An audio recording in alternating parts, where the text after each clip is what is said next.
Il-mexxejja tal-Unjoni Ewropea qablu fuq il-pakkett finanzjarju li se jkunu qed jieħdu l-pajjiżi membri għas 7 snin li ġejjin, inkluż l-għajnuna kruċjali li se tingħata biex l-istati membri jirkupraw mid-daqqa tal-pandemija.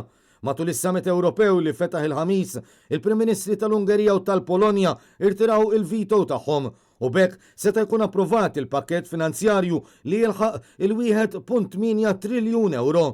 Iżda wara ħidma mill-mexxejja li jiffurmaw parti mill-Partit Popolari Ewropew kien maqbul ukoll li din l-għajnuna finanzjarja tintrabat ma' rispett tas-saltna ta' dritt fil-pajjiżi kollha tal-Unjoni Ewropea.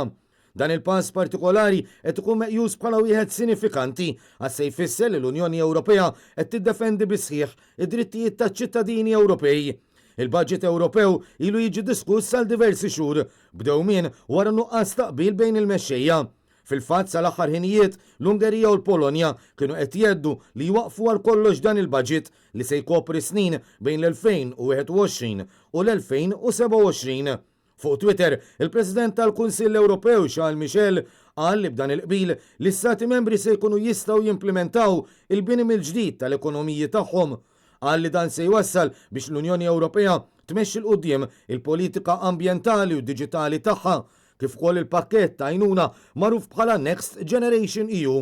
Matul dan il-proċess kollu kien kruċjali s-sem tal-Partit Popolari Ewropew li fl-istituzzjonijiet Ewropej enfasizza li l-aspett finanzjarju għandu jkun marbut mal-valuri veri li tħaddan l-Unjoni Ewropea b'rispett sħiħ lejn iċ-ċittadini li m'għandhomx ikunu vittmi ta' gvernijiet li abbużaw.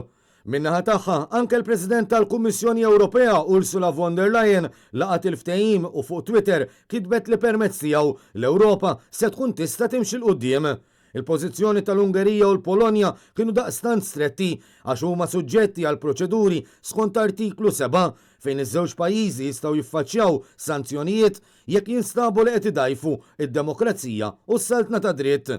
Fil-fatt, iż-żewġ gvernijiet akkużaw lil Brussell b'teddid politiku.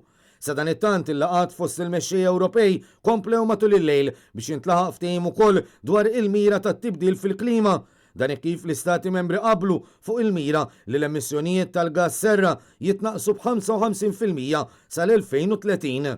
Dwar dan, Charles Michel qal li l-mexxejja raw li l-Ewropa tibqa' fuq quddiem fil-ġlieda kontra t-tibdil fil-klima.